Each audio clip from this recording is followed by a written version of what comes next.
Circuit 42 would like to thank Pop Culture Paradise, Toy Anxiety, the Spawn Point Gamers Lounge, and Dragon's Lair San Antonio.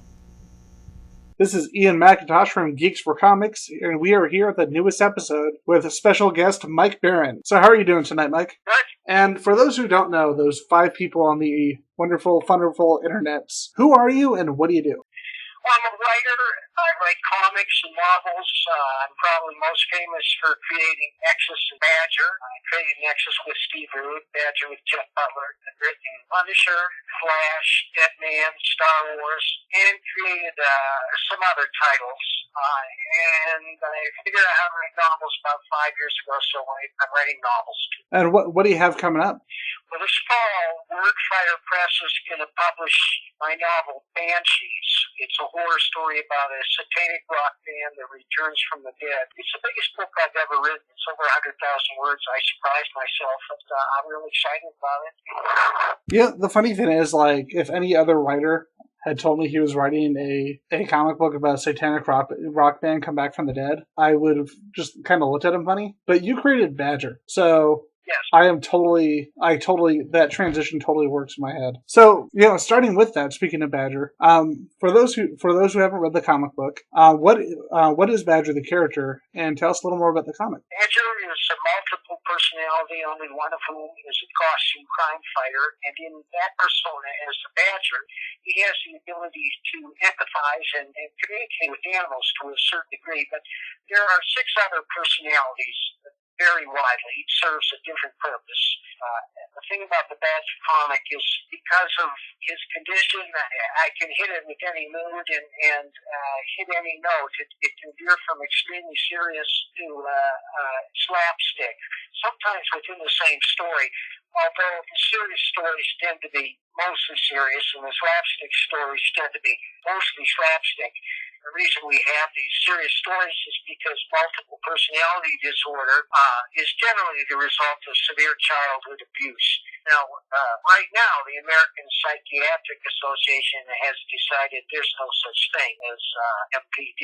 But they change their terms and their definitions virtually every day, and I have no doubt that this diagnosis will return. There have been a lot of documented cases, and psychiatrists can argue with one another whether it's a legitimate condition or not, but there are still a lot of documented cases, and if they're faking damn well. Now, this is something I've noticed in regards to the characters you write. A lot of your work, like in Deadman, Punisher, Badger, there is definitely a psychological undercurrent. These are all characters who have some psychological effect that deeply affects your story. Is this a theme with a lot of the work you do? Well, yes, it is. But also, there's certain characters that I took over. We're grim to begin with. The Punisher is a grim character. Most people know he was based on Don Pendleton's The Executioner, but I think by now there are probably more better Punisher stories than Executioner stories. Of course, there are a lot of awful bad Punisher stories too, and I wrote some of them. But to get back to the good stuff, when I took over the Punisher, I envisioned him as a straight crime comic. There's no superpowers or aliens involved.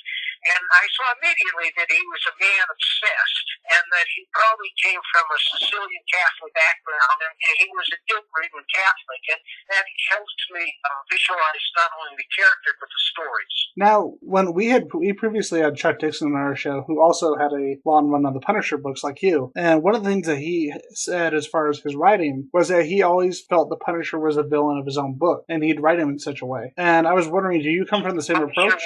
Punisher was what in his own book? The Punisher was, in many ways, the villain of his own book, and I was wondering if that was the way you approached it, or if you had something different. No, that's not my approach. But I've read some of Chuck's Punishers, and his stories were great. They were grim and entertaining, everything a Punisher story should be. But I never saw Frank as a villain. No, I saw him as a holy avenger, somebody who was obsessed with justice, a borderline psychopath, if you will, but driven by a deep sense of religious morality. That is, yeah, it's funny. Like you can actually look at different aspects, both aspects of of his themes and yours, and they are very much aspects of the same personality. I think that's really, really interesting. One of the other books I wanted to talk about was Dead Man. Like, as far as comic books growing up as a kid, the two comics that I read that kind of influenced me and pushed me towards books like Sandman, that sort of thing, were your work on Dead Man and Alan Moore's work on Swamp Thing. And now with Dead Man, because of the fact, I can't remember, was that a book that you had to write under the comic book code, or is that something that you were able to write without having to adhere to the comic code? Well, I'm just going to take a guess here and say it was without the code, because those stories were very adult. Now, here's a question for you. Like, you've been working in comics for a long time, and you've dealt with, you've seen so many different areas, comics, so many different periods. How do you think comic books have changed from when you started working on them to working on them today? Well, I would say overall there's been improvement in quality in both writing and art. There's still a lot of stinkers out there. There are a lot of stinkers offered by big publishers, but for the most part, they're taking the craft of comic books much more seriously. Editors and writers and artists. On the other hand, I think that they're getting too expensive. You have to ask yourself, is the entertainment value of 22 or 24 page story color worth $5?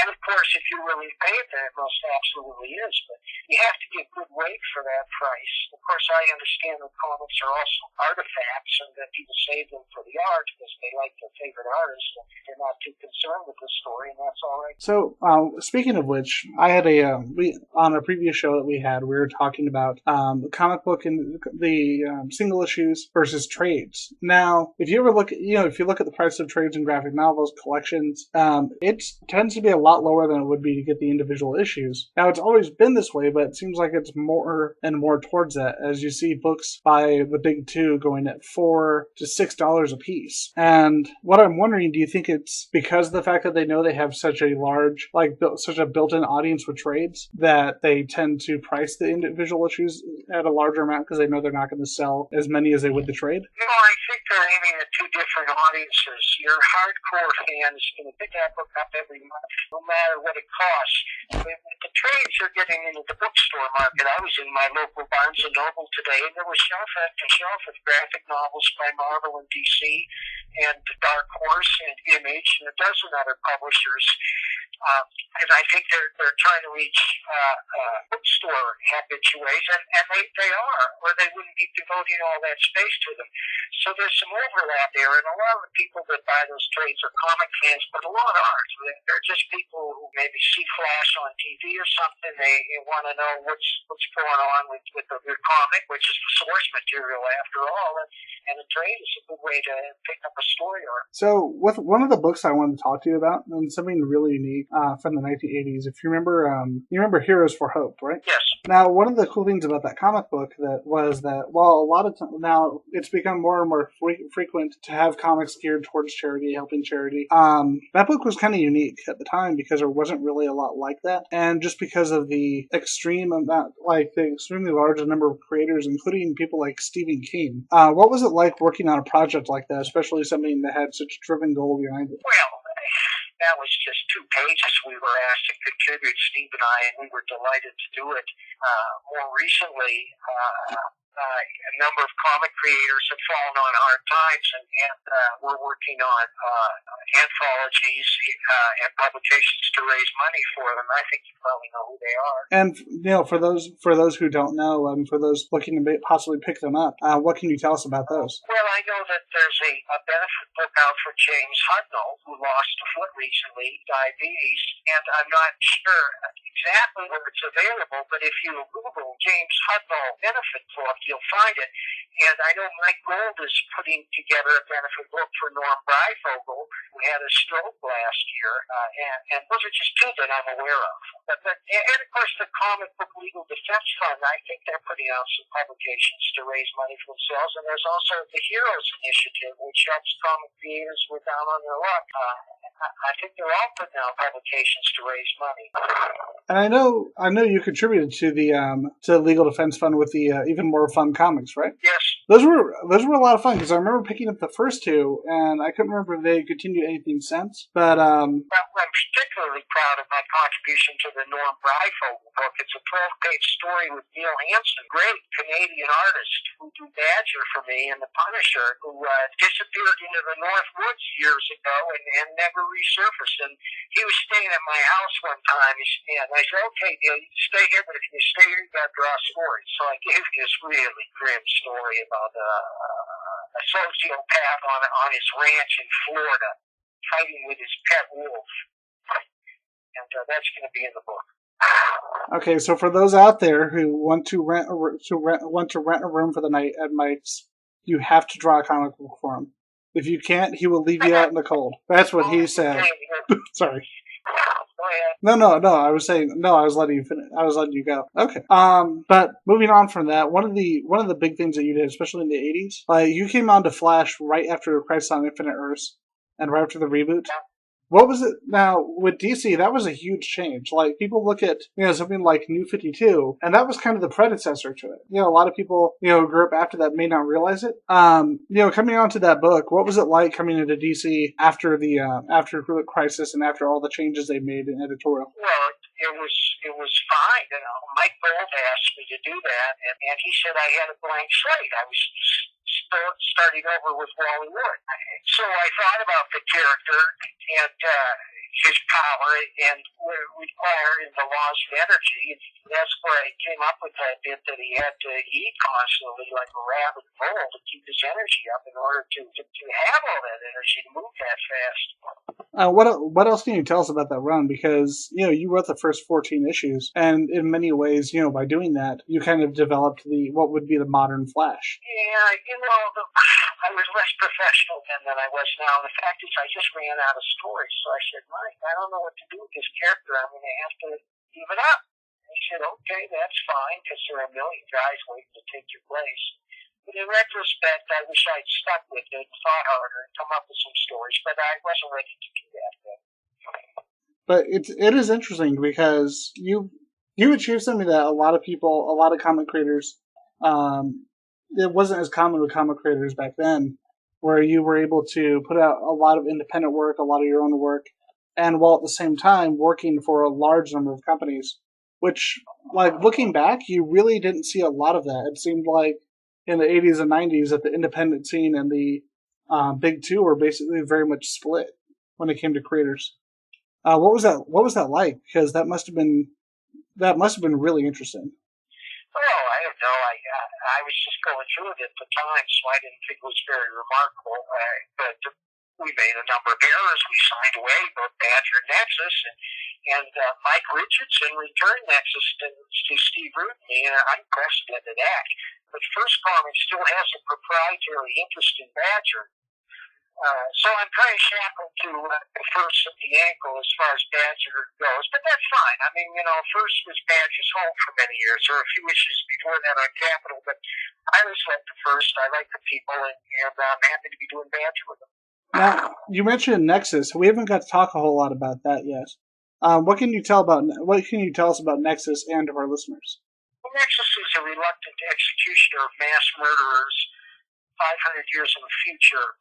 He has kind of a grim background. His father was a mass murderer. He was the Soviet dictator who wiped out his planet and then fled like a little rat. They ended up on an island, and he was a complete non-functioning dad. He wasn't there for young Horatio, so Horatio kind of raised himself with the help of these two weird little aliens, which were manifestations of the insane alien that lived at the core of the planet. Source of Nexus's power. Kept going and added civilizations and people, and then it just became a very rich world. And of course, Nexus has had quite a publishing history. We started with Capital, then we went to First, then we went to Dark Horse, and the Dude published for a little while, then we went back to Dark Horse, and now the Dude is publishing again. There's a new Nexus, and it's going to appear before the end of the year online, and then it's going to be collected monthly into a newspaper format, and then eventually it's going to be available as a book. Also, Dark Horse is about to issue a couple of new Nexus volumes, including gathering all the stories we did in the past 2 years for Dark Horse Presents. Now, the first time I actually read Nexus was actually in the Nexus Meets Madman crossover, because growing up, like, Madman was the first, like, non-Marvel, non-DC book that I read as a kid. And with Nexus and Madman, there's two very different kinds of characters. I mean, they both have kind of dark underpinnings, but Madman's always been a little more madcap. Madcap, Madman, haha. So I did there. And with that, I wanted to ask what it was like working on that crossover with Alroyd, just because of how different the two characters were and how different the approach is. We liked it so much, we're going to do it again. Really? Only this time it's going to be a Badger Madman crossover. That's going to be awesome. What can you tell us? Well, we're going to collaborate on the story, and he's going to do the art. Now, this is contingent upon Badger becoming an ongoing regular series, and that's contingent upon the success, the new series that we're releasing later this year. And all I can say about that is it's going to blow your mind. You should have taken, you can edit this out. You should have taken a look at that story. I don't think it's available any longer. You know what? I'll ask Alex if he can dredge it up, and I'll send it to you again. But it's a new origin. And it's an origin I've never done before, because we never really showed his origin. We just alluded to it. But this is going to show his origin when he becomes the Badger, how he becomes the Badger, and it's a pretty gut-wrenching story. And then the story progresses to the farthest reaches of insanity. Now, here's a question for you. We're actually going to be having Mike and Laura on the show. So, should we surprise them? We're going to be having Mike and Laura on a future episode. So, my question is, should we surprise them and be like, hey, we totally know about the Badger Madman crossover, and Mike Barron totally didn't tell us? Bring it on. But I would ask Mike, say Mike Barron says you guys are planning a Badger Madman crossover. Definitely. But that's just great. That's just a great coincidence, because that was kind of my introduction to your work. That and your work on Punisher when I was a kid, and it's just so cool to have this coming back together again. Well, thank you. Have you read any of my novels? I've not. I've not, unfortunately, but I definitely want to check them out. Have you got a Kindle, some kind of iReader? Pardon? Oh, I actually, I actually one of the last few people who prefers to buy physical books, but if they're only available digitally, I'll definitely get them that way. Yeah, I appreciate that, because I'd be happy to send you the iFiles. Oh, that would be fantastic. Thank you so much. One of the things I wanted to ask you about, this was one of the other big comics I read as a kid. I used to live in Phoenix, Arizona, and we used to go to a lot of Suns games. And one of the things that I got, and I just read over and over and over again, was Godzilla vs. Barkley. I knew you were going to say that. Yep. And they both put on weight. Huh? They both put on weight. Oh, a little bit, yeah. That was the one thing I noticed. Like when you look at when you look at Godzilla, there, it kind of reminds me. Like I'm not sure who drew the book, but the way Godzilla is in the book, it reminds me of the new movie, because he looks a little bit heavier than a lot of the other appearances that he's made. I believe Jeff Butler drew that issue. Oh, that's so cool. Sorry, I'm just really excited. That and the that was like my childhood right there. So that was an interesting project, because there was a huge marketing buzz around Godzilla vs. Barkley. There was this almost random thing that they were doing in the 90s with that and with the Bugs Bunny and Michael Jordan. I didn't. And how did you end up getting brought into that project? Because it was a pretty big deal when it came out. Richardson said, we're going to do Barkley versus Godzilla. And I said, can I write it? And he said, sure. And like the one thing, like reading the book, there's just so many weird things that you don't expect, like the magic coin. And I was wondering if that was just stuff that you came up with, or is that idea set up by editorial, or how did that work?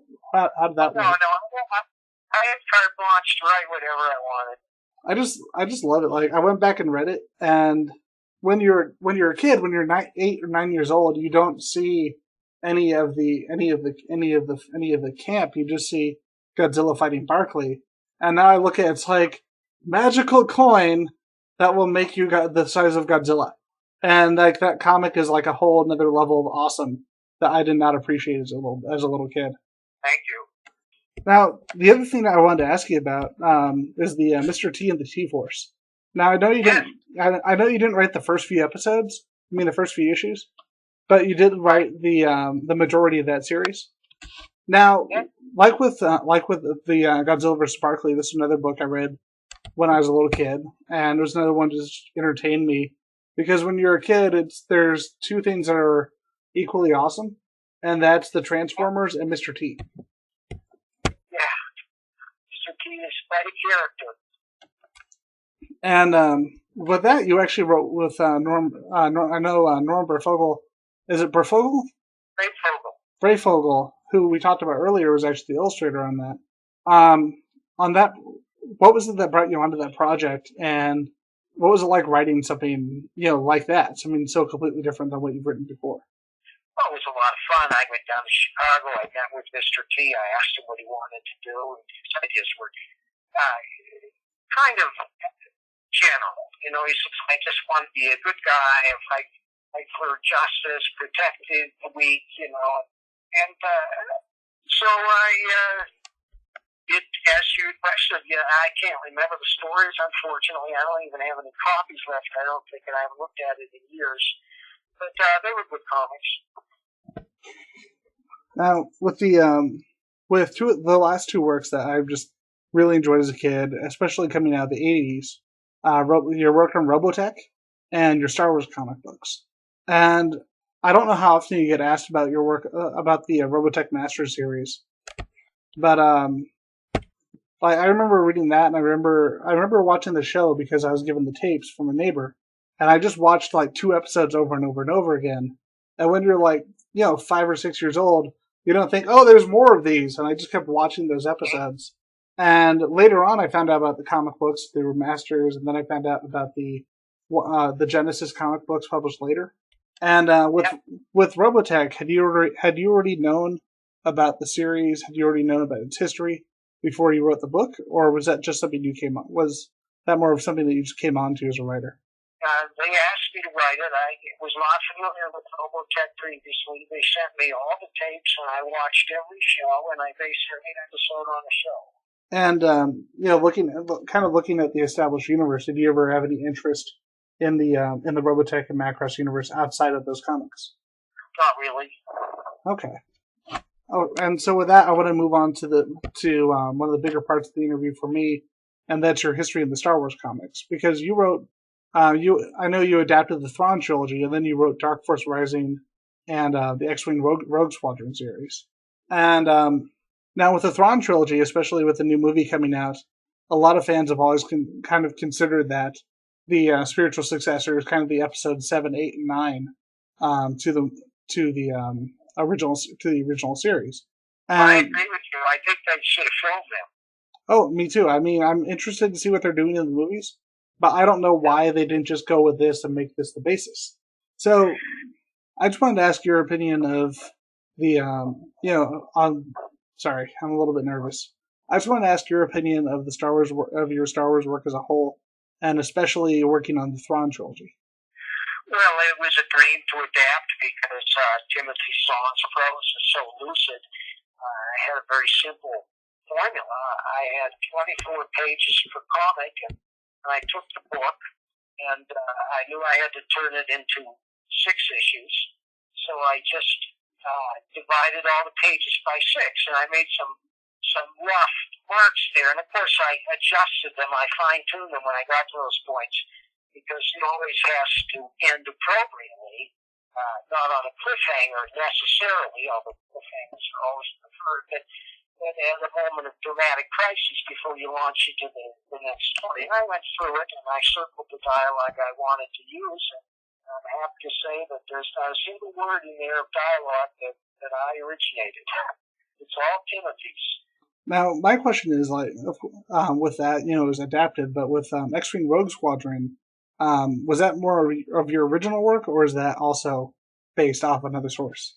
That was original. And tell us what it was like writing that, because, with the Thrawn trilogy you adapted, as you said, very specifically from Zahn.